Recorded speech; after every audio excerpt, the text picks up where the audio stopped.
Hello everyone and welcome to our IFST webinar, The Impact of Food Processing on Nutrition. My name is Rachel Ward and I'm the Scientific Policy Director at IFST.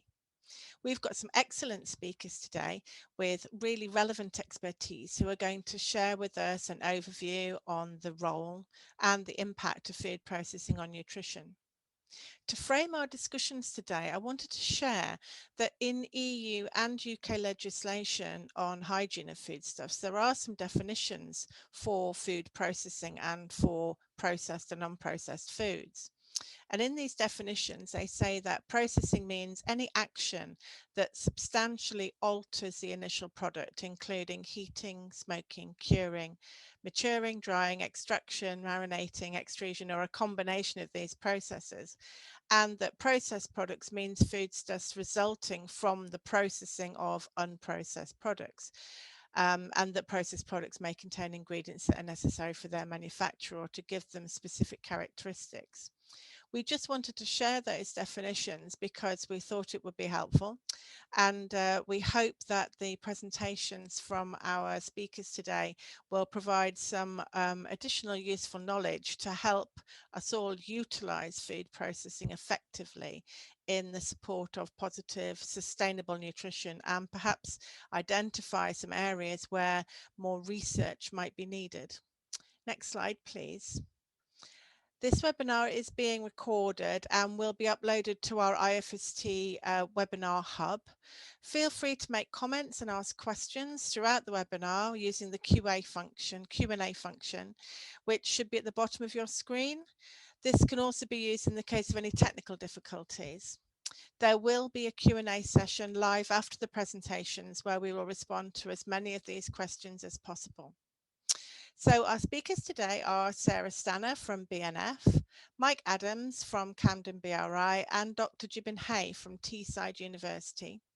Sarah is the Science Director at the British Nutrition Foundation, a charity that provides impartial, evidence-based information, resources and training on food and nutrition. She's a registered nutritionist and a fellow of the Association for Nutrition. Mike is the Product Innovation Lead within the Consulting Technology Group at Camden BRI and also leads the Design to Value service from Camden BRI. He originally studied for a BSc in microbiology at the University of Manchester, and since graduating, Mike has worked primarily within R&D and technical roles for multinational organisations specialising in functional foods, sports nutrition and free-from foods. Jibin is a senior lecturer in food science and technology at Teesside University. He has a master's in food science and quality assurance from the University of Leeds and gained his PhD in plant biology at Rothamsted Research in collaboration with Oxford Brookes University and Camden BRI. He's currently working on novel oil fat ingredients and microencapsulation of nutrients, and has also worked on oil and frying processes, retort processes, and wheat and flour milling impacts. For more information on their biographies, their full biographies, please look on the IFST website. So with all that, I will hand over to our first speaker, Sarah Stanner, and look forward to hearing what you've got to share with us today, Sarah. Thank you. Just to say, I'm absolutely delighted to be part of the webinar today, because there's absolutely no doubt that this is a really topical issue, especially in the nutrition world. So what I've been asked to do is just briefly set the scene by talking about what is causing so much interest in this area. And to sort of start off, we just mustn't forget that for centuries, food processing has been used to preserve foods, and there's no doubt that, you know, it has increased our accessibility to a wide range of tasty, attractive, convenient, affordable and safe foods. In fact, estimates suggest that processed foods account for around 3/4 of our food sales worldwide. And of course, processing isn't just industrial processing. It spans the whole food chain, from harvesting on the farm through to us preparing meals at home for ourselves and our families. So virtually all the foods we consume undergo some form of processing before they're ready to eat. By 2050, it's thought that we're going to have to feed 9 billion people worldwide. So demand for food is going to be a staggering 60% higher compared to today. In addition, the United Nations has set ending hunger, achieving food security and improved nutrition, and promoting sustainable agriculture as the second of its 17 Sustainable Development Goals for 2030. And as food processing is so central to sustainable food production systems, it's really hard to imagine that we would ever achieve that without food processing. But questions have been raised about the impact of processing on global obesity and associated conditions like type 2 diabetes and heart disease and cancer, apart from simply the addition of salt, sugar and fats during the production of processed foods. And this really stemmed from a group in Brazil back in 2009 that first made the suggestion that degree of processing rather than energy or nutrients is the key determinant of the effects of foods on our health. And they started to use the term ultra-processed foods for foods that were highly processed. And this hypothesis has stimulated a huge amount of research, and particularly over the last few years. You can see the little graph on the right just showing the numbers of studies, reviews, and opinion pieces that are being published all of the time. And this is really leading to quite a scientific debate in the literature. And as a result, processed foods often get a bad press with frequent alarming headlines such as these, linking processed foods with poor diet quality, weight gain, and even early death. And this does seem to be impacting on consumer perceptions of processed foods. So this was a study that we commissioned at the British Nutrition Foundation in January this year. So we asked people what they were thinking about trying to cut back on for the new year. And about a third said processed foods, and that was second only to sugar, where obviously there's been a huge amount of interest in terms of public health in recent years in the UK. And this negative perception of processing has been shown in other studies. So this is a small study of UK consumers that was carried out by UFIC.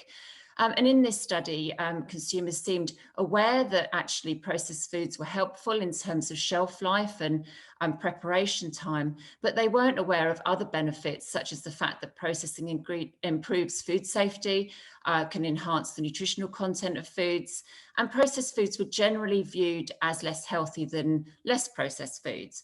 And although they said that they were quite cautious about what they were seeing in the media, it's quite interesting that many people's opinions were really being swayed by what they were seeing in lots of media outlets. And several national governments, particularly in South American countries, have also been concerned by the idea that highly processed foods may increase risk of obesity and already have policies designed to limit their consumption. So you can see from the box on the right-hand side, these are the Brazilian guidelines, and there's some really strong statements here about advice to the Brazilian population to limit processed foods, avoid ultra-processed foods. And Canada and Israel have also followed suit with statements around this as well. And despite France having a relatively low consumption of ultra-processed foods compared to other countries in the EU, the French government has also set a target of reducing ultra-processed foods in the national diet by 20% between 2018 and 2021. So what do we mean by ultra-processed foods? Several ways of classifying foods according to their degree of processing have been suggested, and there is no universally accepted definition of ultra-processed food. But the NOVA definition is the one that's been mostly used in scientific studies, and it's been picked up by the FAO and WHO in their reports as well. NOVA classifies all foods into four really broad groups. So group one is the unprocessed or minimally processed food. So that's things like fruits, vegetables, meat, milk, eggs. Group two is the processed culinary ingredients. So that's things that you would use in the kitchen, ingredients like fats and sugar and herbs, for example. And group three are processed foods, but they're foods that are mainly combining group one and two foods with very basic preservation methods. So they're things like canned vegetables, fruits and syrup, freshly made bread, for example. And group four is pretty much everything else. So that's the ultra-processed food category, which NOVA defines as formulations of ingredients, mostly of exclusive industrial use, typically created by a series of industrial techniques and processes. And this typically uses many ingredients. It might include food additives like colours and emulsifiers that are added to improve palatability and appearance. And they undergo a variety of processing methods and, of course, packaging as well. And when we define foods in this way, it is very true to say that the NOVA Group 4 foods make up a large proportion of our diets in the UK. So as you can see from the left-hand side, this is an estimate of food purchases in the UK, suggesting that around 50% are ultra-processed foods. And on the right-hand side, the pie chart shows intake data from the National Diet and Nutrition Survey. So they've used 4-day food diaries to look at what people are consuming, categorised it according to the NOVA criteria, and estimated that about 57% of foods are coming from this ultra-processed food category. Although interestingly, it can be very challenging to actually decide what goes into these various groups. So what evidence do we have that processing is really contributing to ill health in this way? Well, there have been a number of observational studies now showing an association between higher consumption of ultra-processed foods and obesity and related non-communicable diseases. So this is a systematic review of 43 studies. It was published in March, I think, of this year. It included about half of those studies were cross-sectional. That's where there's a link made between consumption of ultra-processed foods within groups at one point in time in their health. And then most of the other studies were cohort studies. And this is where they look at ultra-processed food intake at baseline and then the subsequent development of disease, usually over a long period of time. And in the meta-analysis, the authors of this study demonstrated consumption of ultra-processed foods to be positively associated with increased risk of overweight, obesity, overall mortality, metabolic syndrome, and depression in adults. And the systematic review also showed associations with type 2 diabetes, frailty, irritable bowel syndrome, dyspepsia, overall cancer, and breast cancer. But there were some inconsistencies. They didn't find any association with CVD mortality or colorectal and prostate cancer. But it's quite a lot of studies. As I said, this is an area that's caused a massive amount of interest in the scientific community, and there's been lots of debate about the limitations of these studies. So many have pointed out that the food frequency questionnaires that have usually been used to assess intake of ultra-processed foods were actually designed to look at types of foods. They weren't designed to look at degree of processing. There's also been concern that when you compare the studies, actually some of those studies that have defined low intakes of ultra-processed foods have overlapped with studies that have defined high intakes of ultra-processed foods. So there's certainly no clear dose response in that sense. But the most important thing about observational studies is, of course, they can't show us causality, and they don't really show us what the mechanism is. So we don't know necessarily that this is related to anything to do with processing per se. And studies have shown that dietary patterns that are high in ultra-processed foods, probably not surprisingly, have been linked with higher intakes of calories, added sugars and saturated fat, low intakes of some of the less processed food like fruit and veg, for example, as well as sedentary behaviour and socioeconomic status.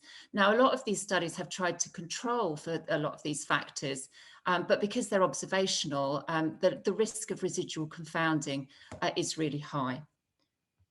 One recent cohort study tried to look at this in more detail.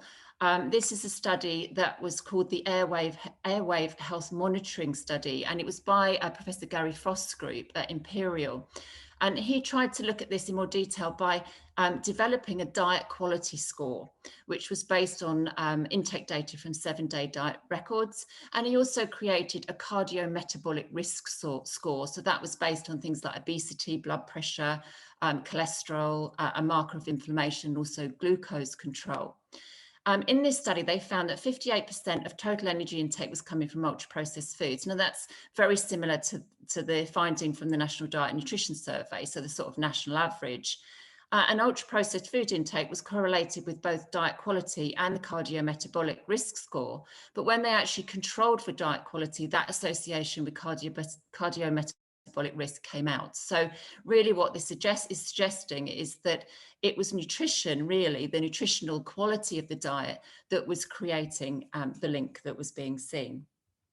So we really need randomized controlled trials to better control for the potential confounding factors. And we have one of these, a really important one from Dr. Kevin Hall in the US, that looked at the effect of consuming ultra-processed food on weight. So what he took was 20 healthy volunteers. They were admitted to a research hospital.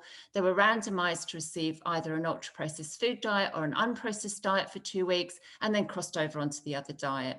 The foods and drinks that were available provided about twice the energy requirements of each individual, and the diets were matched for energy density and calorie and nutrient content overall. And participants were told they could eat as much as they liked. On average, when given the ultra-processed food diet, they ate more calories, carbohydrates and fat, and they put on weight. Calorie intake was 500 calories a day higher on the ultra-processed food diet, and they gained around 1 kilogram of weight over the 2-week period. And when they were crossed over to the unprocessed diet, the opposite happened. So they lost about a kilogram of weight. And interesting, they didn't find any difference in reported pleasantness of the diets or in terms of appetite control. But as you can see from these pictures of the things that they actually provided, the diets were really quite different. So they tried to match energy density, but in order to do that, they had to provide a lot of drinks. And as you can see from the top picture in the middle, one meal, for example, had 5 drinks in order to do that. So that's a bit of an issue, because obviously in terms of food components, there was a difference in energy density. And of course, this wasn't in a real world setting. It's very unlikely that people are going to consume completely unprocessed or completely ultra processed diets. What we really need is a study that would look, for example, at people that were only cooking at home and those that were including, say, for example, ready meals in their diets to really get a feel for what's happening. But one really interesting finding in this study that I think does warrant further interest is the fact that they found a 50% higher energy intake rate with the ultra-processed food diet compared with the unprocessed diet. And they looked at this looking at grams of food per minute or calories per minute. And this is likely in this study to be due to the fact that they were providing lots of those drinks, because of course we can drink calories much quicker than we can eat them. But an interesting study by Kieran Ford, which also looked at this, he looked at a wide range of foods from various studies and showed as well that there was this faster energy intake rates with ultra-processed foods compared with unprocessed foods.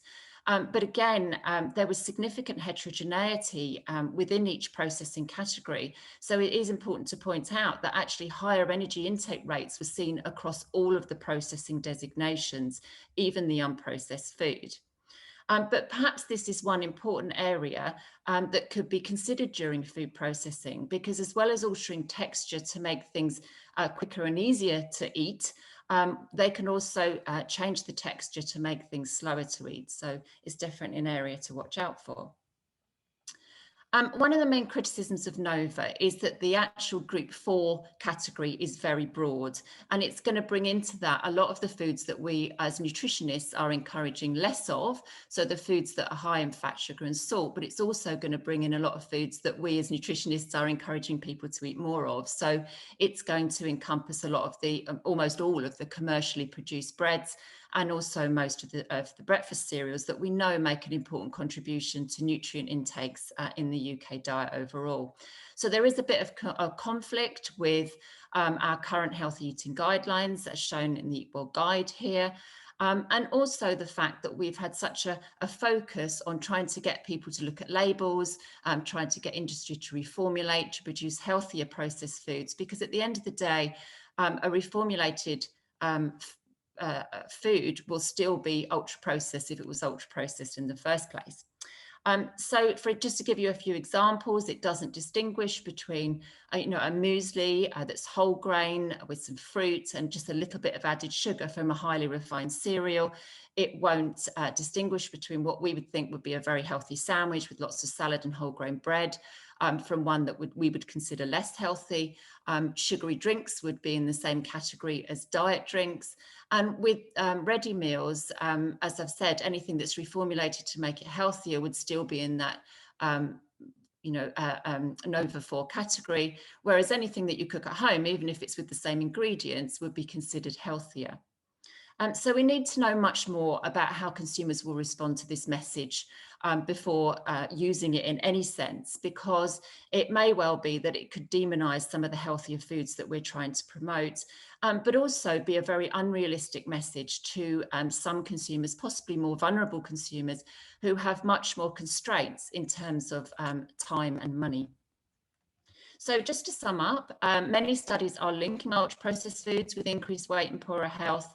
Addition of fat, salt and sugar during processing means that some processed foods aren't healthier choices. And a high intake of these foods can also displace some unprocessed foods like fresh fruit and veg in the diet. Ultra-processed foods that are high in fat, sugar and salt can also be tasty, appealing and convenient, and can come in large portion sizes, and all of these factors might encourage overconsumption. These are, of course, areas of focus for the government, so much focus at the moment on improving nutritional quality of the food supply, reducing portion sizes, encouraging healthier choices, and of course regulating marketing of high fat, sugar, salt foods. But whilst many other negative effects of processing have been postulated, evidence for many of these is really limited.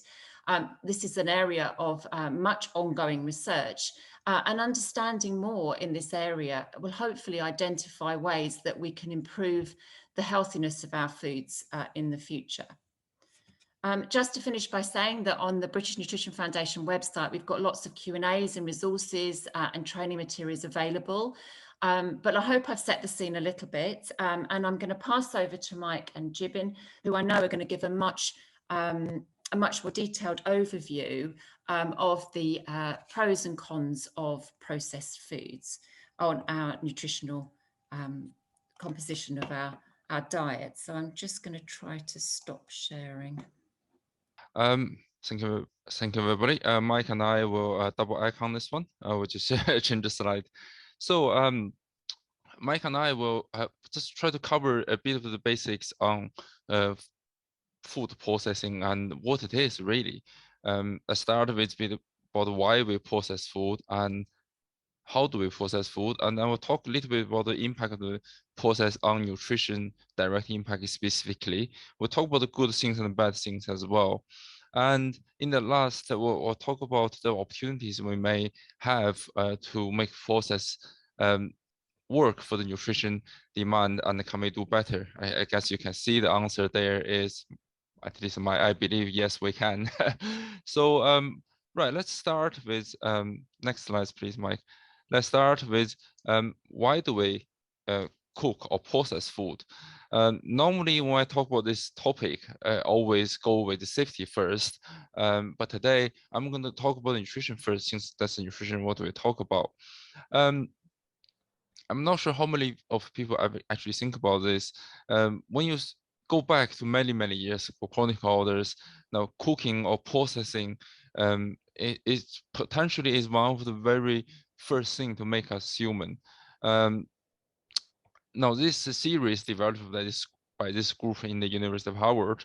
Now they argued that improve the nutrition value and reduce energy cost really of digestion of cooked food, particularly plant-based food, played a significant part in human evolution in specific brain development. Now that's a very interesting theory, and I have again a lot of attractions. I have to say this is one of the series. There are counter series and other series around.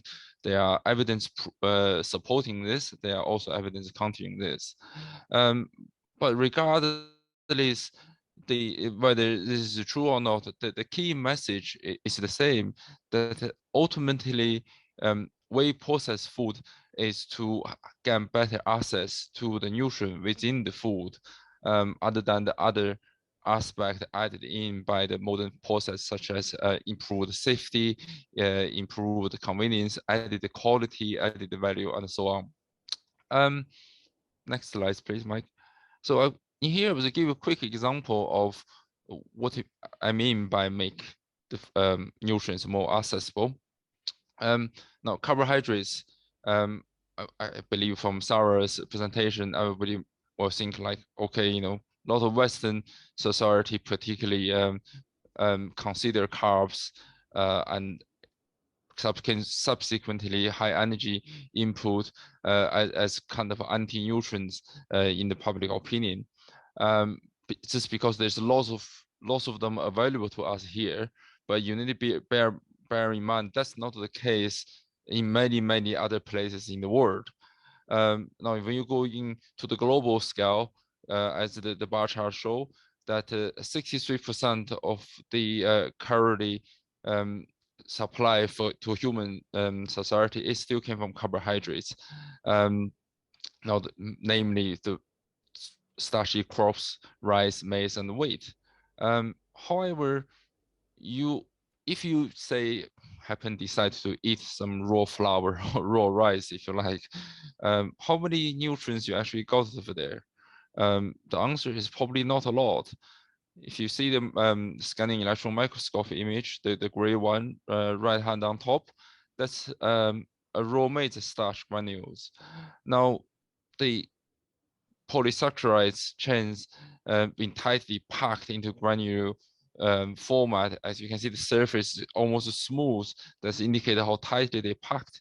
That means it's really going to be really difficult to dissolve in the water, and then it's going to be really difficult for the enzymes in your digestion system to actually break this down into the format that a human can metabolize them. So if you actually decide to eat raw rice, raw wheat, raw pasta, you won't get a lot of them energy out, and you won't get a lot of other nutrients out. A cow will do much better than us. But once you cook it, it goes through a process called the granulation. The granule swells and eventually break down, expose the polysaccharide chain inside. That's what the image at the bottom is, and make it it's more accessible to the enzymes in human body, so that it can break it down into smaller carbohydrates, so that we can metabolize them. Now, it's not the same mechanism, but generally speaking, similar principles you can see for almost all other type of nutrients from raw food material. Generally speaking, cooking and process improve the accessibility to the nutrients. I'm going to pass back to Mike to talk about how we process food. Thanks, Gibbon. So as Gibbon said, access to the nutrients within the food is an incredibly important reason for why we process food, but there's lots of other reasons as well, which I think Gibbon alluded to in some of his comments. So safety of food is one of the most familiar reasons for processing, and that is, you know, safety from a number of different areas. It could be the reduction of contamination, so that could be bacteria in things like milk, and we pasteurize milk to remove bacteria or kill the bacteria, through to things like physical hazards, peeling potatoes to remove the grit and the stones.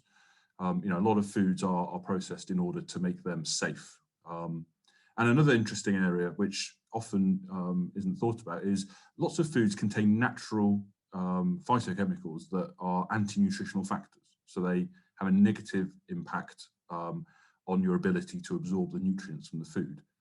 And an awful lot of processing of these foods is removing or reducing these anti-nutritional factors. A great example of this is cassava. An awful lot of cassava naturally has incredibly high levels of cyanide, which can cause significant health problems. And cassava, even you know, kind of when it is home cooked, has to go through a number of processes that would be very familiar to a chemical engineer as processes that are used on large scale with ingredients. And that is in order to make the food safe for people to eat. Quality, again, a very important factor. Natural ingredients can vary significantly in quality. Unfortunately, as certainly the people on the call would know, we can't rely on the weather to deliver consistency, certainly in the UK over the past couple of years. And that can have significant impact on the quality of the materials that are produced And processing can ensure that those poor quality materials can still be used. Now, they may not be used in their traditional way, but we can still extract value and extract calories and vitamins and minerals from those foods that can be used in others. And additionally, processing can improve or alter the texture of foods to improve organoleptic qualities. Now, this isn't always a good thing because it can mean that you get very good tasting food with poor nutritional quality, but it can also make sure that foods with a high nutritional quality taste good and are liked by people and encourage them. You know, anyone who's got children will know that often you have to process your vegetables in a certain way. Certainly I do in a pasta sauce in order to make sure that that children are getting the vegetables they need in their diet. So very important aspects, both in quality and safety. But in some ways, one of the most significant reasons for processing food is shelf life. Obviously closely linked to safety. I used milk as a great example, and would have a much shorter shelf life if it wasn't pasteurized. But awful lot of foods around the world grow at very particular times of the year. And we need to preserve these foods, we need to process them in order to remove the seasonality issue from the supply chain. A picture of tomatoes there. So, you know, Italy obviously grows a significant amount of tomatoes, and an awful lot of those go into cans or get processed into passata. And that is because the Italian tomato harvest only lasts for a limited amount of time. And if we didn't process them, those tomatoes would rot and they would be a complete waste. So we need to preserve this glut of natural products, which only comes in certain times of the year, to ensure that we have a year-round supply of healthy fruits, vegetables, and other food products. Obviously, we now have a global food supply chain, and a lot of our food comes from outside the UK, and you know, every country in the world imports or exports foods. So we need to ensure that foods are processed in order for them to survive the transit from various parts of the world to their end destination. And of course, all of this means that we will waste less food. So food that lasts longer, that's been processed properly, will last longer and won't be thrown out before it is consumed. So we kind of covered why we process food. So now I'm going to talk a little bit about how we process food. So Rachel at the beginning of the webinar gave a great definition of processing from the legislation. So I picked the 6 processes, or 6 of the processes that were mentioned. And an important thing to mention here is none of these are particularly new. Canning and pasteurizing are probably the newest processes on that list. And they've both been around for a significant period of time. And both of which are based on age-old processes. I mean, canning and pasteurization, whilst the modern methods are relatively new, hundreds of years, you know, there's evidence of people heating up foods in containers and out of containers for thousands of years in order to preserve them. So again, these are not new things that that we are doing in the food and drink industry. And these are all, with the exception of maybe maturing, based around making sure food is safe and food lasts longer. So again, it's that dual purpose of making sure it's safe to consume at the point after processing, and it lasts long enough that you don't end up throwing food away. So this is how we process food. I imagine most of those processes are particularly familiar to the audience. But the food industry is not staying still. We're doing an awful lot of work to try and improve. You know, there are some challenges there. A lot of them have potentially negative impacts on nutrition, which we'll talk about a little bit later on. And obviously technology moves on. So talk a little bit about how we will process food in the future. So a lot of these processes already have been implemented in the food and drink industry. If you walked into a supermarket, you would likely find products on the shelves that have been through one of these processes. And these processes are designed both, not just with safety in mind, obviously that's at the forefront, but also to remove some of the negative outcomes of traditional processes. So foods made using these processes may be able to have less additives, improved organoleptic properties, so they taste better, look better, increased shelf life, again, very important. And again, in the world of sustainability, reduce the energy consumption. So a lot of these are non-thermal processes. And the idea is that heating can have particularly negative impact in some aspects of products. So these processes are based around the fact that we can get that same assured safety of the products, but with better quality and potentially better nutrition. Now, two processes I wanted to mention that haven't appeared on either of the previous two slides are sprouting and fermentation. These are ancient techniques. Fermentation especially has been part of the human diet for thousands of years. And obviously has been, you know, a lot of people will consume products that are fermented, whether it's beers and wines or breads, kefir, yogurt. But these are really being brought to the attention of a mainstream audience in terms of their potential to really improve the health of the nation. These are not new processes, but they're being looked at now with the benefit of modern technology. And there's a huge range of potential health benefits from sprouting of grains and seeds and pulses and fermentation of a number of different products, from things like pro and postbiotics through to bioactive compounds that are produced. And the future really holds a lot of interesting discoveries in the benefits of these two processes. I'll hand you back to Jiwin to talk about what happens to some of the nutrients when we process food. Thanks, Mike. What I'm putting up here is a sort of non-comprehensive list of what actually happened to the macronutrients in the food process. Now, don't worry about it. I'm not going to read through the whole thing. The presentation will be available on the IFST website after the webinar is finished. So feel free to go back, have a look in detail, and then there will be reference included as well. Now, what am I trying to deliver the key message here? Now, before I say that, I must emphasize. Now, this is what I'm trying to summarize here. This table, it only includes the direct impact on the nutrients in terms of nutrition value. It excludes any of the indirect impact, such as Sarah and Mike mentioned before, such as improved sensory attributes, therefore to influence uptakes, as well as very significantly the safety aspect. So in terms of direct nutritional impact, as you can see in most of these categories, now the process impact nutrients in many, many different ways. Some are positive and some are negative. Very, very often a trade-off happens, such as a better accessibility to a nutrients, but also lose some of the nutrients in the process. So the message is there isn't really a clear-cut direction says process is bad for nutritional profile of the food or process is good. It's really depending on the process.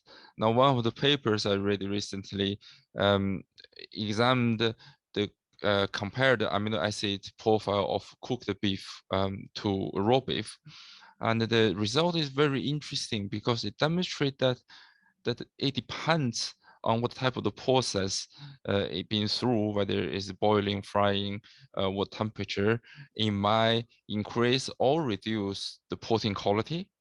And it also depending on who the product is for, because a younger child have a very different nutrition requirement in terms of amino acids compared to adult, for example. So for some cases, a cooking process is good to provide a nutrition profile for adult, but not good for a child. So really, the message here is it is not really clear. It's not a really clear cut.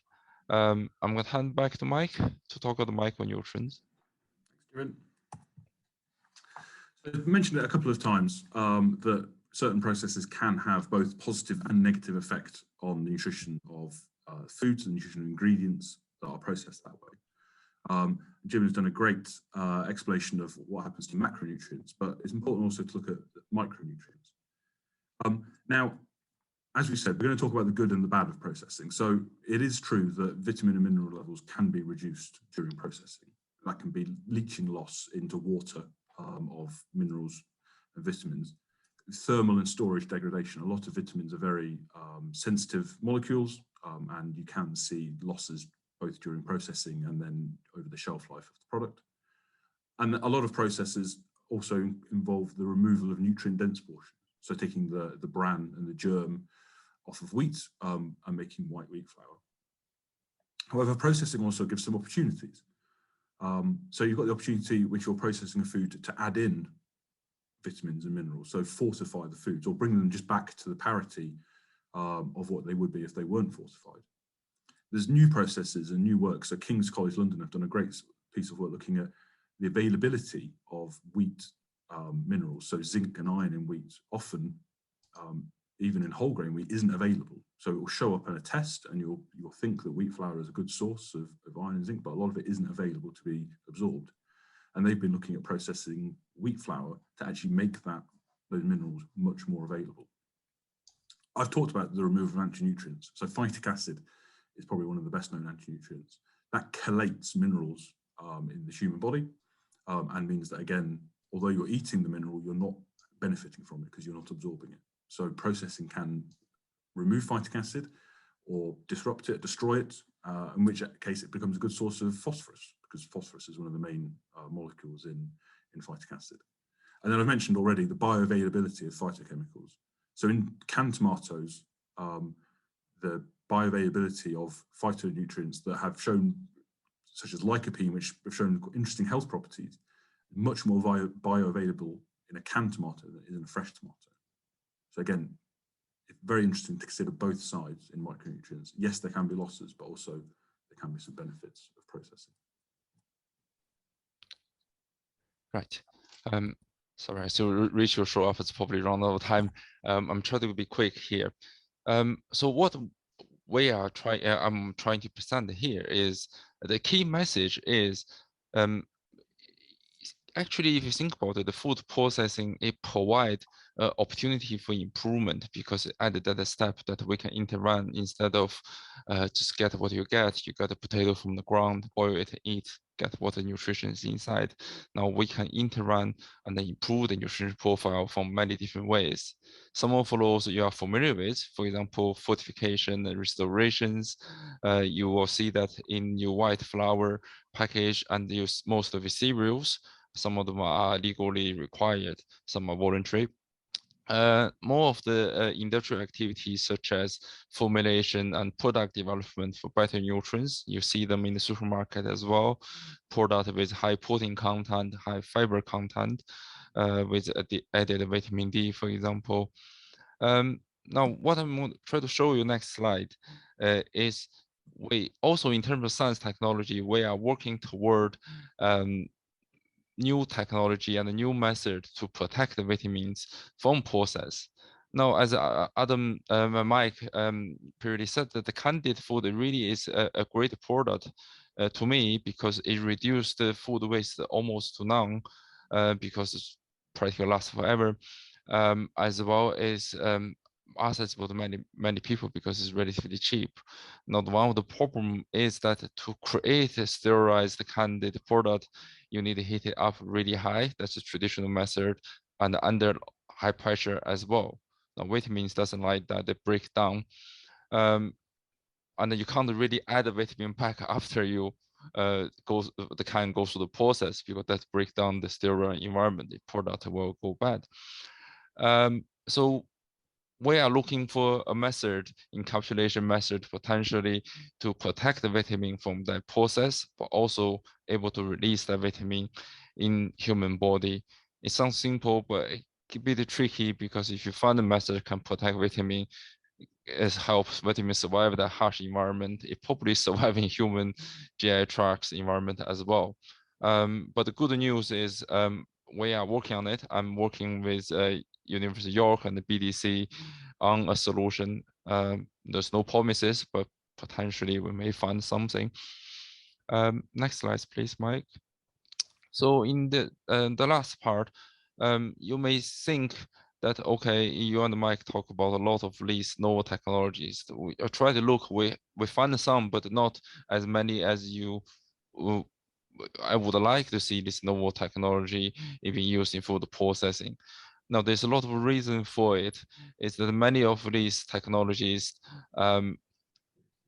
still need more research on it, in particularly larger scale, like pilot scale, production scale trials.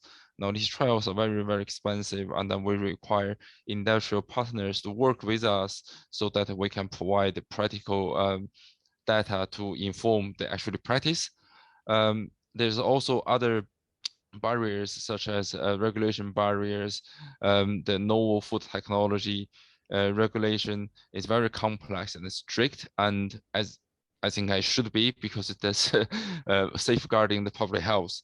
But I think the industry, particularly the companies or the factories, are not belong to giant corporations, need a bit of help there to go through that process if they want, if we all want to bring these novel technologies into practice to improve the nutrition profile of our food product.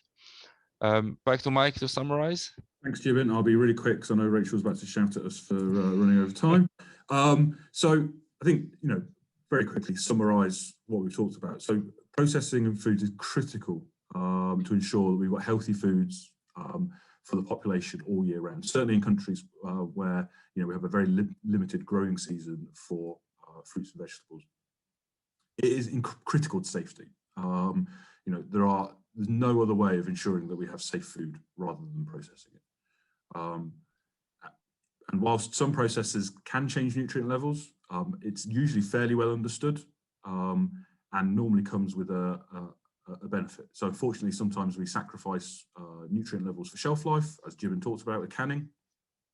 But there's nothing to say that we can't, and we're working, as the food industry, working very hard to ensure that processing doesn't affect nutrient levels. And one way we're doing that is by the constant invention or optimization of new processing technologies to help improve the quality, safety, and nutrient density of products. Thank you. Thank you, Mike. Thank you, Jibin. And thank you to Sarah as well. It's been a very interesting set of updates and summarised it very neatly for us.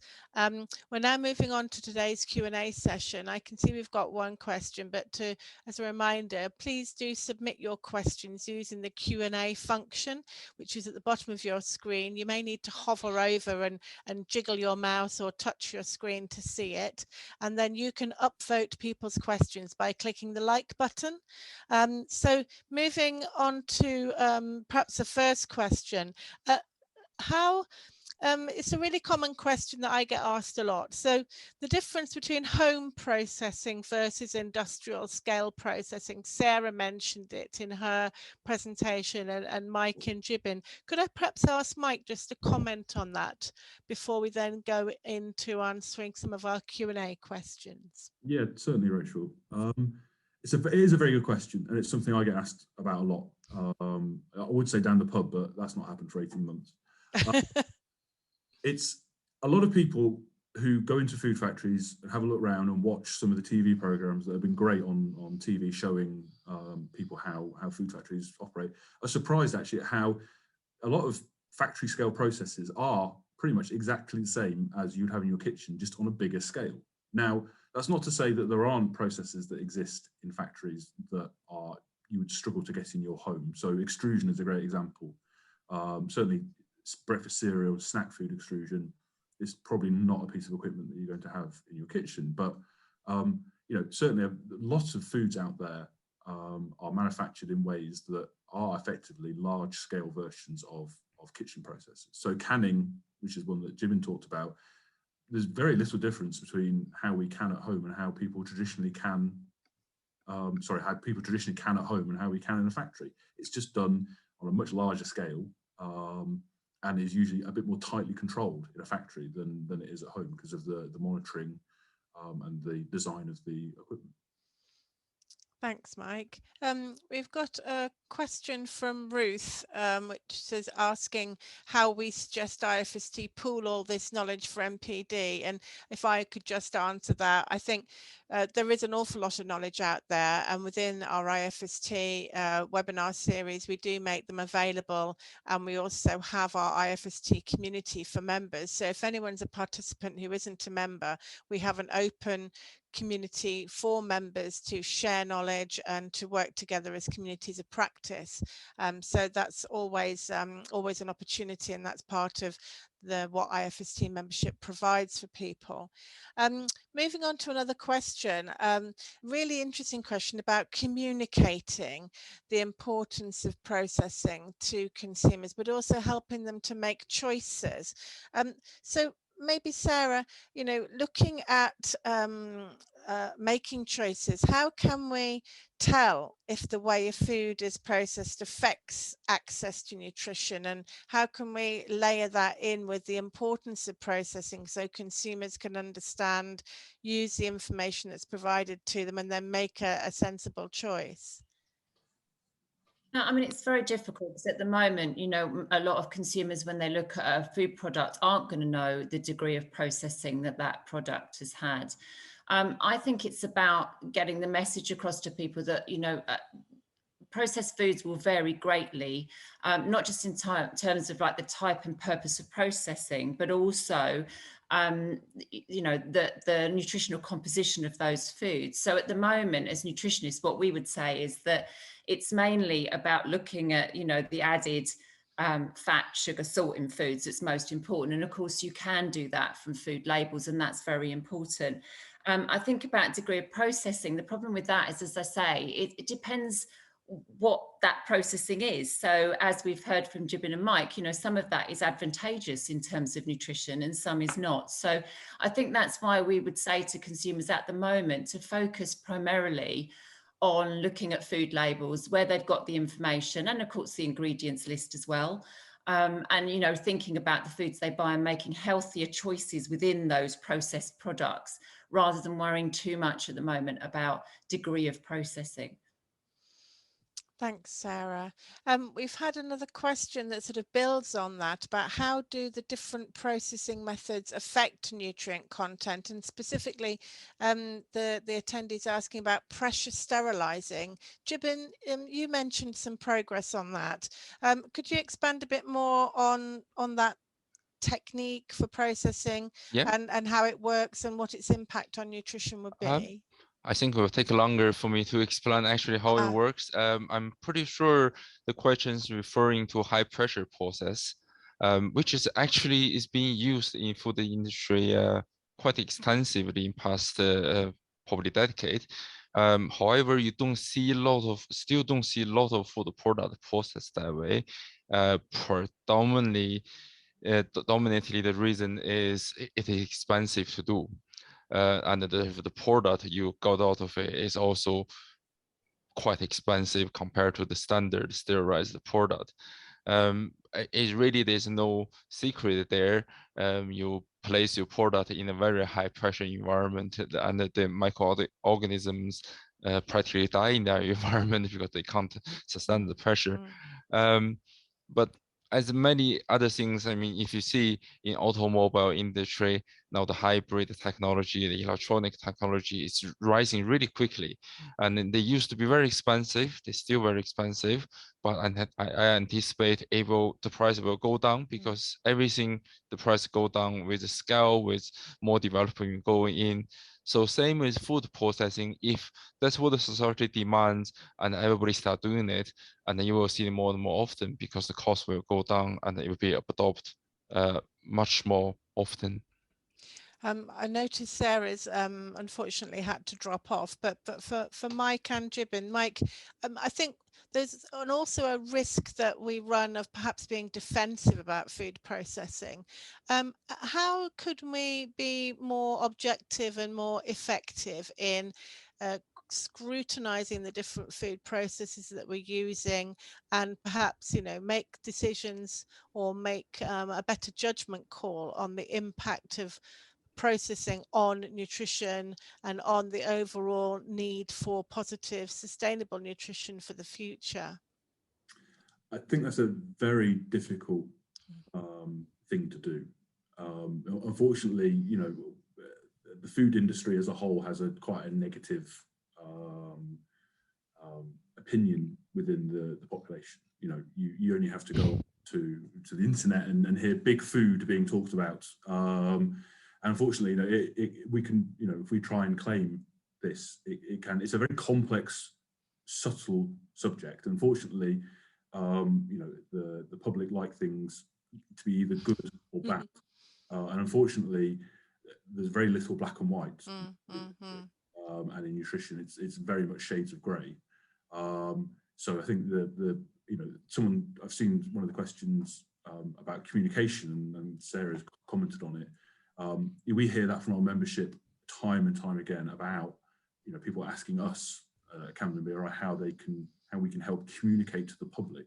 You know, that the messaging is slightly skewed that they're seeing. You know, a lot of myth busting, for example, on some of the things that are seen. Now, unfortunately, Camden BRI are not a public-facing organisation, so we usually point people to IFST and the FDF in the UK.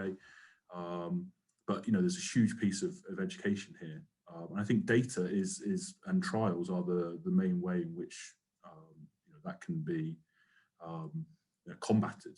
That misinformation, or maybe not misinformation, but skewed information, is, you know, being open, transparent, and pretending, you know, as we've said, food processing is both pros and cons. And specifically then, to build on that, and maybe Jibin, you can answer this one, the whole ultra processed foods term, it's quite confusing, isn't it? So you know, how can we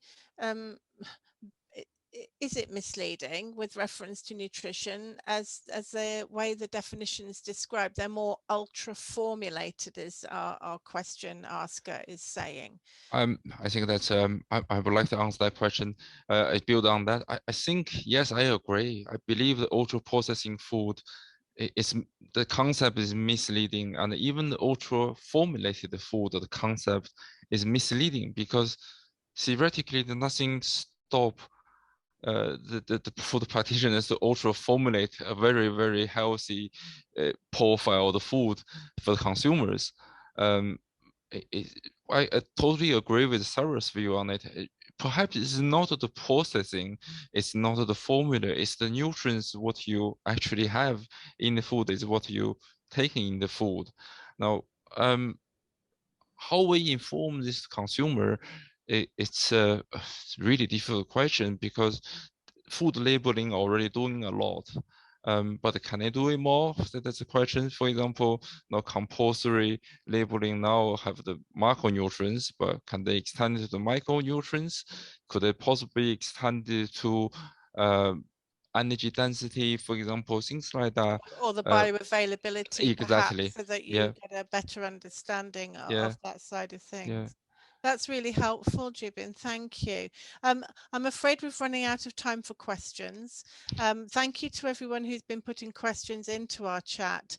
Our speakers have very kindly agreed to be contactable, and their email addresses are here, and we'll be making the presentation available and a recording of the webinar available. It's always good to get more questions than we can answer, but frustrating as well. So I'd just like to close really to say that this is our ongoing challenge, I think, as a sector, around how we combine our understanding and build better understanding around the impact of processing as well as formulation. They can't be taken in isolation from each other, and I think our speakers have shared that insight with us today, that it's important we don't focus on any one single nutrient or any one single food, but that we understand across the board to get balance and be able to access nutrition positively. So just like to thank Sarah and Jibin and Mike for your support today, and thank you to everyone for attending. If we didn't manage to answer your question, please do contact our speakers directly. As we said, the webinar will be is recorded, so it'll be available, including the Q&A session, to everyone who attended today. And before you log off, please do take the time to fill in our short survey, which we'll launch after the webinar ends. So thank you so much again to Sarah, Mike and Jibin, and goodbye for today. Thank you. Thank you, Rachel. Thank you. Thank you. Bye.